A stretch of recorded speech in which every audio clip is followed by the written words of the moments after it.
Panalangin ng pasasalamat at pagsisisi. Aming mapagmahal na Ama sa langit, lumalapit po kami sa iyo ngayon. Buong puso, buong pagpapakumbaba, upang magpasalamat sa lahat ng biyayang ipinagkaloob mo sa amin.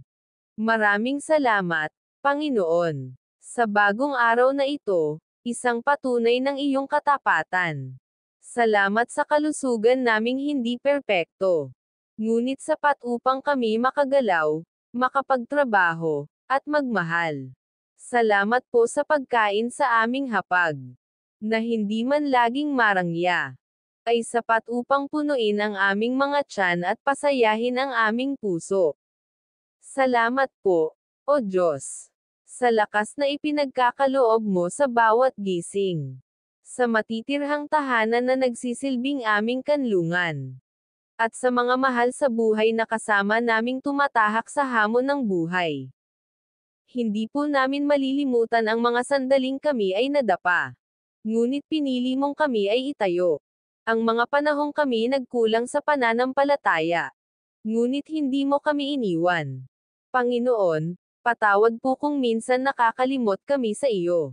Kapag kami abala sa trabaho, kapag kami natatangay ng problema, kapag kami inuuna ang pansarili kaysa sa panalangin. Patawad po kung minsan, mas inuuna pa namin ang mundo kaysa ang iyong salita. Patawad po sa aming mga pagkakasala, sa isip, sa salita, at sa gawa. Ngunit kahit ganoon, hindi mo kami binibitawan. Sa bawat pagtawag namin sa iyo, naruroon ka, handa kaming yakapin muli.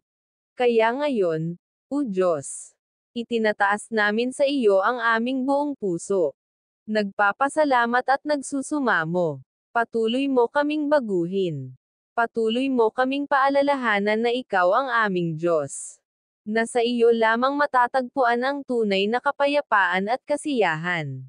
Turuan mo po kaming maging mapagpasalamat sa bawat maliit na biyaya. Turuan mo kaming magtiwala kahit hindi namin nauunawaan ang iyong mga plano. At turuan mo kaming manalangin, hindi lamang kapag may pangangailangan, kundi sa bawat oras, dahil ikaw ay karapat-dapat purihin sa lahat ng sandali.